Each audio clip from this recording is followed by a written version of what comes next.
Oi, gente, tudo bem? Eu sou a Suelen Sulfen e começa agora mais um podcast Matsuda. E aqui ao meu lado, a médica veterinária Ana Flávia Arrieiro. Hoje o assunto é recria de novilhas leiteiras. Ana, seja muito bem-vinda. Olá, pessoal. Oi, Su, obrigada. Obrigada a toda a equipe também que ajudou aqui na organização. É um prazer estar aqui. O prazer é nosso em recebê-la. E para quem não conhece a Ana Flávia, conta um pouquinho da sua história. Então, Su, eu estou aqui na Matsuda há pouco mais de 10 meses, faço um ano agora em abril.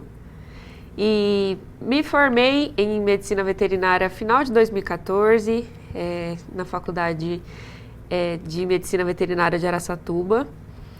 E desde então sempre trabalhei com a bovinocultura, né? Trabalhei em fazendas de cria no Mato Grosso do Sul, trabalhei com uma empresa de genética que comercializava sêmen, touro e embrião.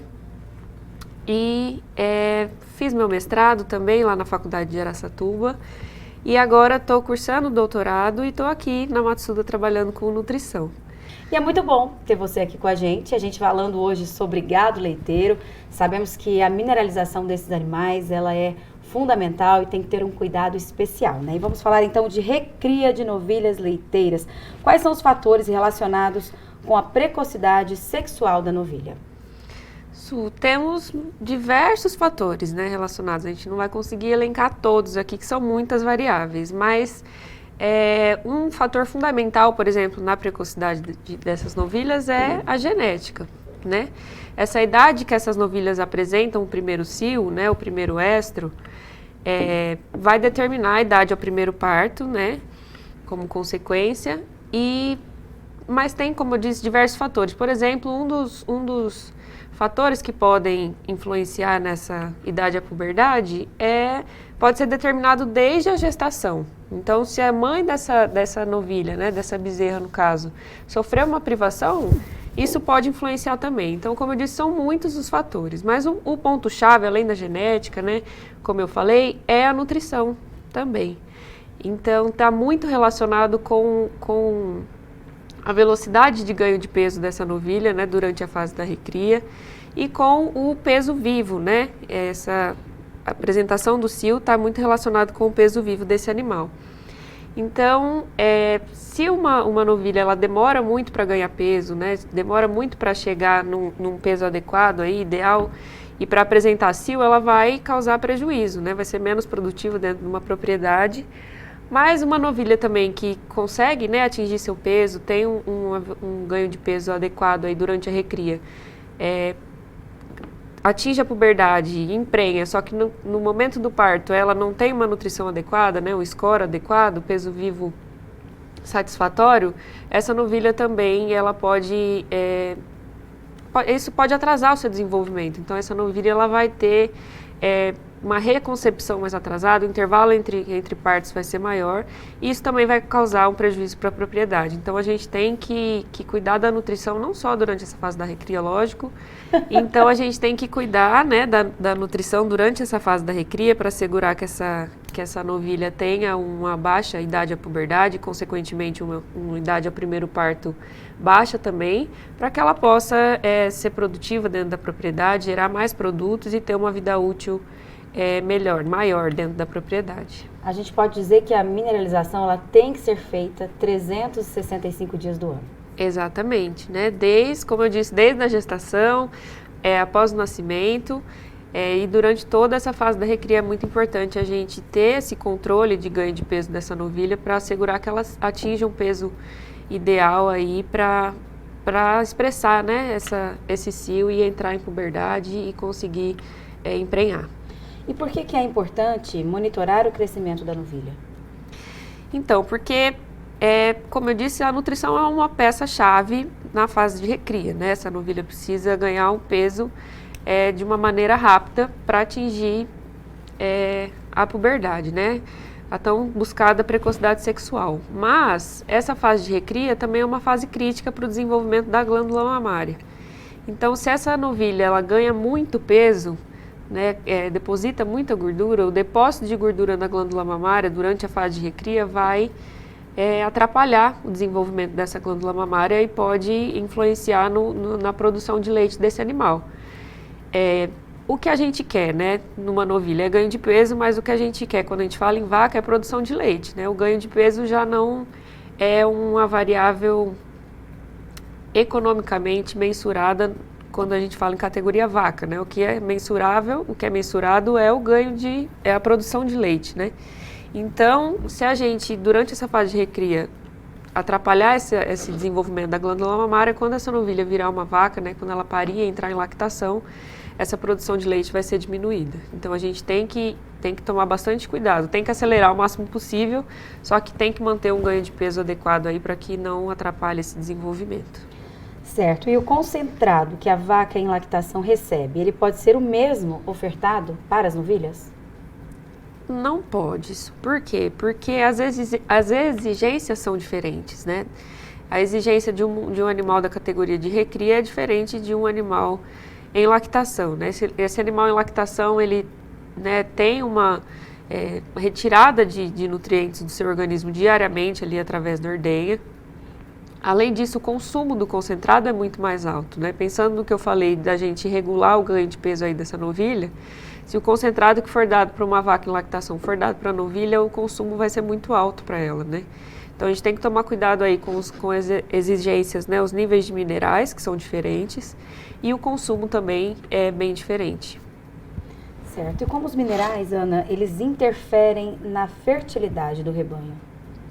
Então, todos os minerais, né, os nutrientes no geral, eles fazem parte do funcionamento de todo o organismo do animal, né, de crescimento e manutenção dos tecidos, respiração celular, a limpeza do organismo, né, os minerais são muito importantes para estresse oxidativo, né, para a gente fazer essa limpeza do organismo, como eu disse.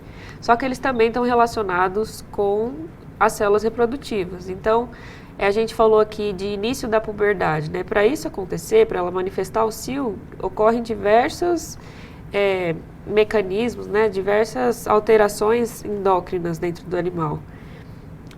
Alterações hormonais, né? Os hormônios são carreados de um lugar para o outro e tudo isso é dependente de mineral, né? Tanto macro quanto micro. Os macrominerais são requeridos em maior volume e os micros em menor. Mas todos eles têm sua função. A maioria deles tem mais de uma função, né, dentro do organismo do animal, e as funções elas podem ser mais ou menos importantes. Na verdade, o requerimento, né, a exigência pode ser maior ou menor dependendo da fase, né, do animal, até mesmo dentro do ciclo estral. Mas todos eles têm sua função e precisam ser suplementados, né, precisam ser fornecidos ao animal de maneira que feche a exigência dele, né? A gente trabalha bastante, explica bastante a lei dos mínimos, né? Que é a eficiência do animal, ela vai ser limitada pelo elemento que está em menor quantidade. Então, se a gente dá todos os elementos na quantidade adequada e deixa de dar né? Um fica deficiente, todo o processo vai ser comprometido. Então, como eu disse, né, para resumir, todos esses minerais estão envolvidos com essas células reprodutivas e dependem desses minerais em níveis adequados. O que acontece normalmente, que o pessoal não associa muito, né, é que antes de um animal, quando o animal tem deficiência mineral, nem sempre ele apresenta sinal clínico. Então, às vezes já está acontecendo, né, uma deficiência mineral dentro do animal, mas o produtor não vê isso. E é isso que às vezes é difícil a gente explicar para o produtor, né? Como tem várias variáveis que podem influenciar numa taxa de prenhez, por exemplo, o mineral, como o animal não apresenta deficiência, às vezes não é levado em conta por ele. Mas a gente tem que sempre que lembrar que a reprodução é o último setor para o qual o animal direciona nutriente, né? Energia, proteína, os minerais. Então, se tiver alguma deficiência na dieta desses animais, a reprodução é a primeira coisa que vai parar, antes do animal apresentar, por exemplo, outro sinal clínico. Ana, e o que é a nutrição fetal e qual é a importância dela? A nutrição fetal, ela na verdade, são vários mecanismos que acontecem, né, durante a gestação, que influenciam, né, tanto negativamente quanto positivamente o feto depois do seu nascimento, tanto como bezerro, né, na fase de recria até um animal adulto, tá?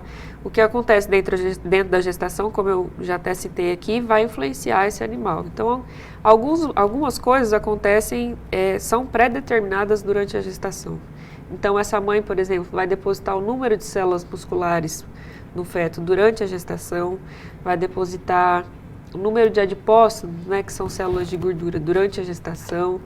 Então, se essa mãe sofrer durante um desses períodos, né, um dos terços de gestação, sofrer alguma privação nutricional, esse feto, esse animal vai estar comprometido, né? Ele já vai nascer com, por exemplo, células musculares a menos, e a gente pode até suplementar esse animal depois de nascido. O que vai acontecer? A hipertrofia, essas células musculares vão crescer em tamanho, mas em número já está pré-determinado, isso não vai mudar.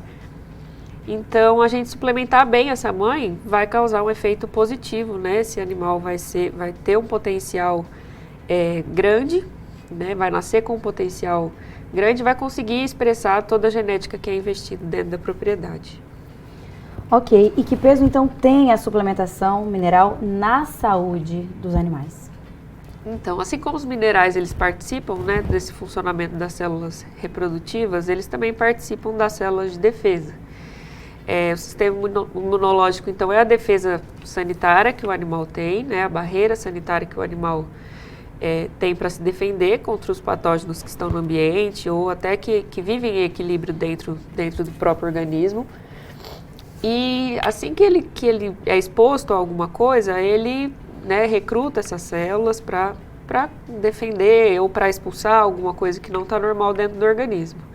Só que esse funcionamento, né, esse recrutamento dessas células também precisam de minerais. E se os minerais eles estão deficientes na dieta ou do próprio organismo do animal, essas células não vão ser recrutadas da maneira correta e esse animal vai ser mais susceptível às enfermidades, né? Vai ter aí enfermidades mais recorrentes. Na fase de recria é importante a gente falar sobre as diarreias, né, as pneumonias.